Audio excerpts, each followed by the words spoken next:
ፍቅር ያሸንፋል።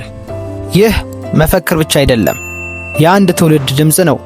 በኢትዮጵያ የሙዚቃ ታሪክ ውስጥ እንደሱ መድረክን ያንቀጠቀጠ፣ እንደሱ በዜማ ታሪክን የዘከረና እንደሱ በሚሊዮኖች ልብ ውስጥ የነገሰ ድምጻዊ ማግኘት ይከብዳል።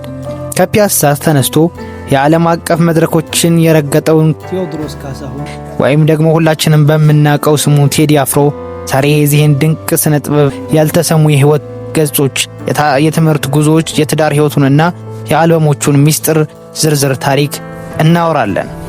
ቴዲ አፍሮ ሰኔ 7 ቀን በ1968 ዓመተ ምህረት በአዲስ አበባ ከተማ ተወለደ። ቴዲ የተወለደው ዘፋኝና የዜማ ደራሲ ከሆኑት አቶ ካሳሁን ግርማሞና ዳንሰኛ ከነበሩት ወይዘሮ ጥላይ አራጌ ነው። ምንም እንኳን ወላጆቹ የጥበብ ሰዎች ቢሆኑም መጀመሪያ ላይ ቴዲ የሙዚቃን ሙያ እንዲከተል አይፈልጉም ነበር።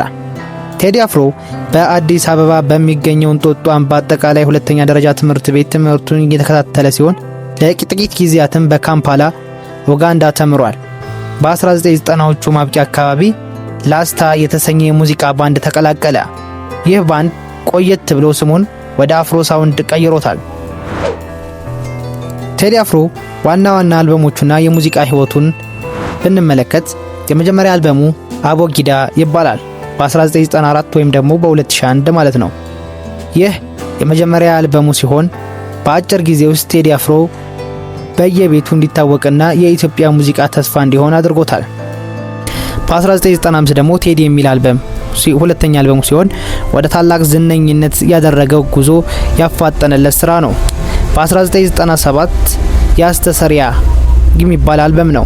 ይህ አልበም እስከዛሬ ድረስ በቴዲ ታሪክ ውስጥ እጅግ አነጋጋሪውና ተጽዕኖ ፈጣሪ ስራው ነው። በ2005 አጠቃላይ ምርጫ ወቅት ያወጣ ሲሆን ያስተሰርያ የተሰኘው ዜማ በመንግስት ውስጥ ያለውን ብልሹ አሰራር የነቀፈ ነበር። በዚህ ምክንያት ከመንግስት ሚዲያዎች 4 ዘፈኖቹ እንዳይለቀቁ ታግደው ነበር።